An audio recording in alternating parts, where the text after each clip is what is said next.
And we're back. All right. So today, guys, I want to talk a little bit about peer editing and peer reviewing, which we're going to start here soon. This video will be available, I think, on Friday of the third week of the class, and so it's going to help us move towards doing the editing and reviewing of the Project 1 assignments that I've required of you guys to do both peer editing and peer reviewing. So it's going to require two iterations of going through peer editing and reviewing. So I guess the first step here is to talk a little bit about why we even do peer editing and reviewing. And it's really very simple because as writers, oftentimes we get locked into thinking that the writing that we've done is good or is as good as it can be. And hey, I wrote it, it's got to be good, right? There is no person on this planet who does not need an editor or somebody to review their work. There is no one. Every book author, every newspaper journalist, every magazine writer, every single person on the planet has an editor. It doesn't matter how good of a writer you are. Because we often overlook the mistakes that we may have in our writing, because we've already thought that idea through. It's just human nature for us to miss mistakes, and so or to maybe the way we've thought through a piece of writing may not necessarily be clear to another person. So when I talk to you about writer-based versus reader-based writing, that's what I mean. So maybe getting another person to look at your writing will help you to understand the points where you haven't made it necessarily clear to the audience, and so that is helpful in that way. So there are really two things that we can do. Hold on, before we get there. So this is really about meaning, trying to know if you've been able to convey the meaning, the intent, and the structure of your writing, which really kind of boils down to, is your thesis present, right? So when we do this, the first thing I want you to do I like to do it in two steps. I like to do like a review of your work first, kind of a holistic, see if the thesis is there, see if the main ideas are there, see if your piece has flow to it, see if it actually reads well, and then we'll make those kind of major changes, those structural changes, and then I like to do a second review of your paper to do the line editing, the copy editing, which gets into spelling and grammar and subject verb agreement and all those kinds of things. So I like to do it in two steps. It seems to work pretty well that way.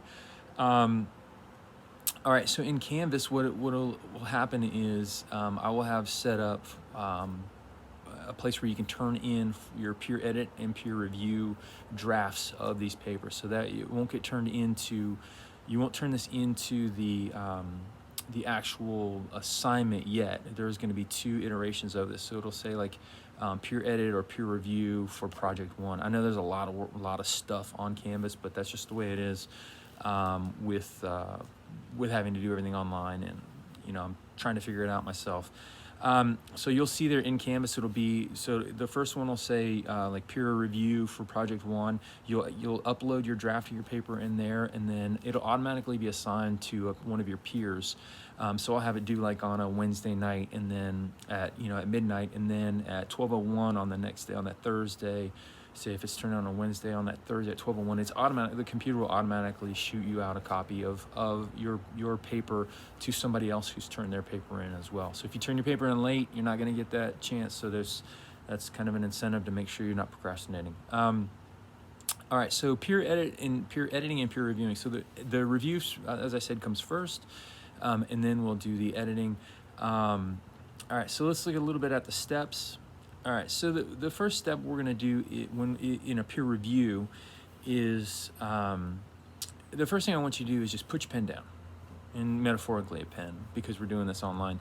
But I want you to put down your editing, take your editing hat off, and just read, because you really can't understand whether or not your writer has what the progression of your writer's narrative looks like, or what the flow, does it make sense, is it structured properly, and you'll get that after the first time you read it. So I want you to just put your metaphorical pen down, red pen down, and just read through.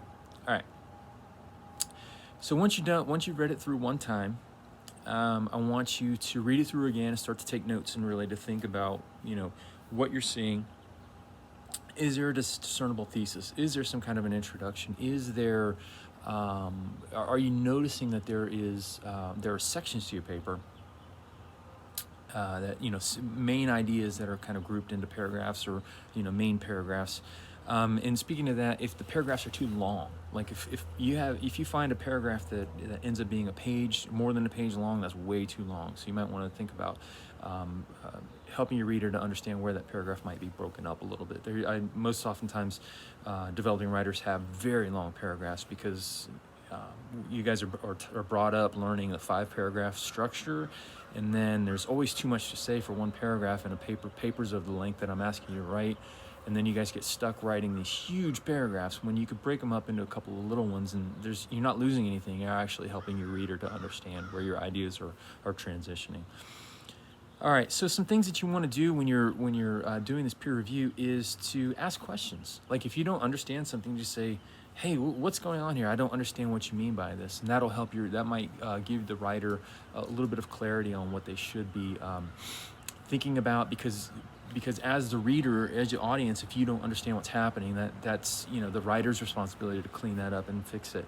Look for detail. If there's a lack of detail, then you need to identify that and say, look, I don't really understand what's happening here. This is there's not enough detail for me to understand the ideas that you're trying to get across.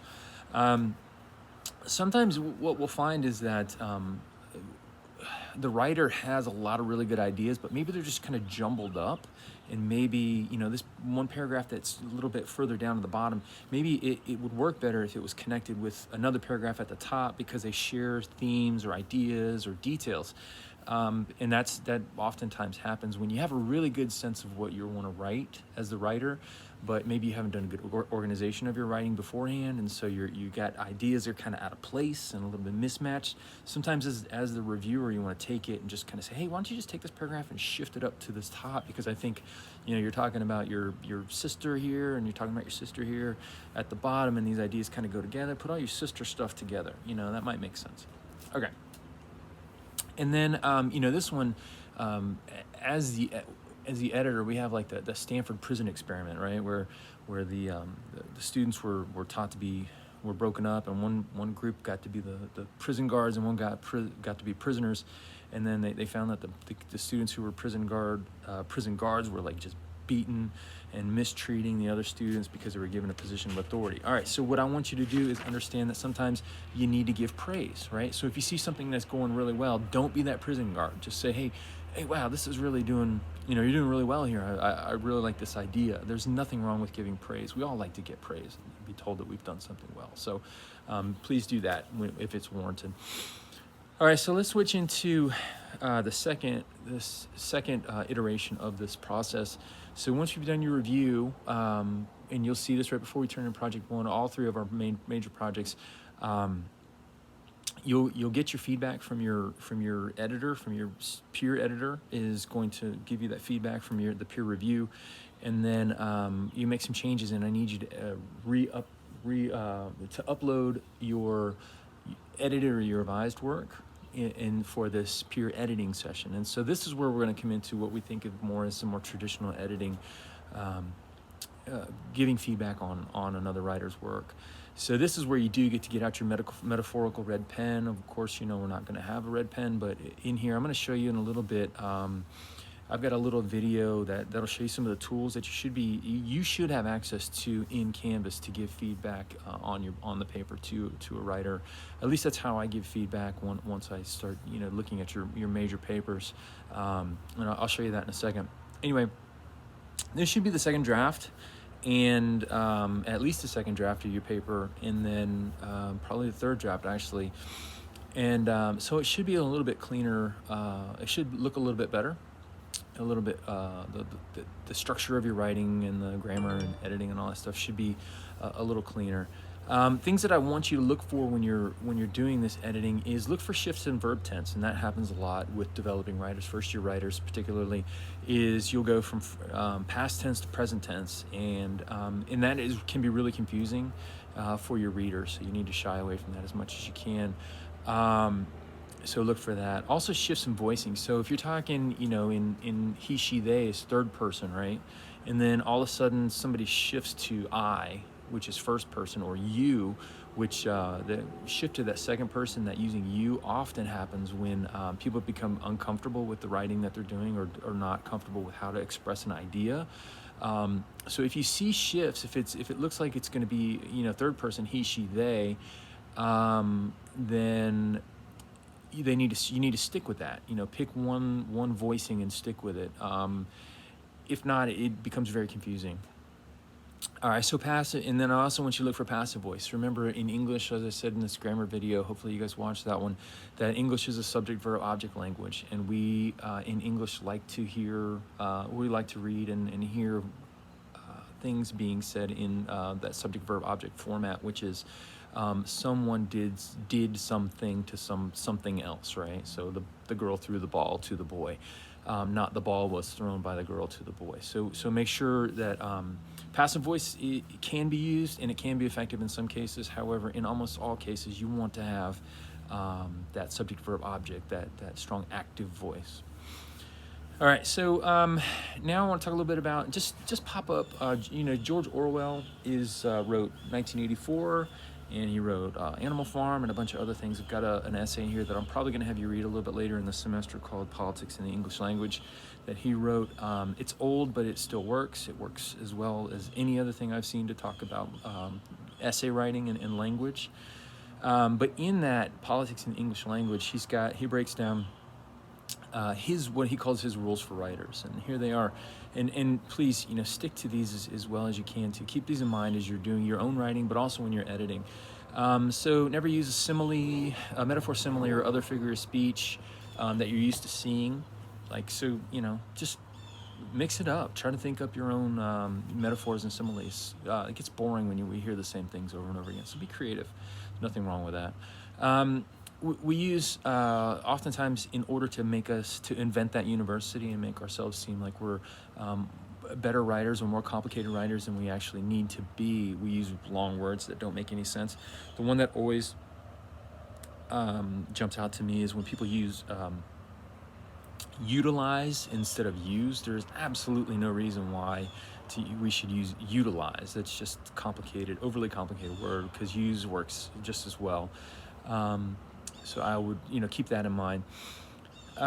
This is another one that happens when we come into academic writing. A lot of times people think that they need to write a whole bunch of flowery, stuffy language that becomes repetitive in most cases. So Orwell tells us, if you can cut something out, just cut it out. There's no need to have extraneous words. It doesn't help with anything. If your point is clear, then that's it. That's all you need. Don't here, he'll say, as well as I do, don't use the passive when you can use active.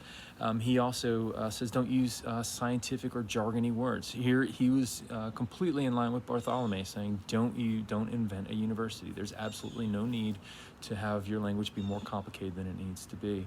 And then, of course, he says break any of these rules other than saying anything barbarous. All right, so I also like to use this quote too, or at least to show you guys this quote. So a little bit of background. So William Faulkner was a Southern writer, and Hemingway is probably one of the more famous writers from the 20th century, American writers from the 20th century. And there was a little bit of back and forth. They were kind of snarking at each other. If they had Twitter and Instagram, they probably would have been snapping at each other back and forth over that. But so in an interview, William Faulkner was asked what he thought about Hemingway's writing, and Faulkner was really kind of snappy with him and said that his language is rough and gruff and not sophisticated enough. And so Hemingway snaps back and said, poor Faulkner, he thinks that I have to that I don't know the big words. He said, I know them, but the simpler words are the ones that work better. At least in his writing. So I think if Hemingway can do well with using simpler language, I think we all can. So keep that in mind. All right, so here I've got I want to jump and show you a short little video that I did of in Canvas. I know that the way I see Canvas is going to be a little bit different than you, but I think you guys still have access to the same tools that I have. And so these are the ones that you're going to use when we do this editing in Canvas, your peer review and peer editing, if you're going to make comments and notes and do the markup in Canvas. This is how I do it, and I'm pretty sure I've seen plenty of my students who've had access to it. So when you get to do the peer editing, you should be able to see these tools at the top, and I'll go through them a little bit. So you have the point tool, which is where you can just point out, very specific. This is where something, this is a problem, or this is somewhere where you're doing well. And then of course on the side you can do, add a little note. You can also do the same thing with highlighting and add a note to the highlight. You can also have this text tool. So if there's something in the margins that you want to add, you can add a little bit of text there. I find the strike through tool to be really useful, especially when you're going to go and cut those words out like Orwell tells us to do. If you can cut something out, do that.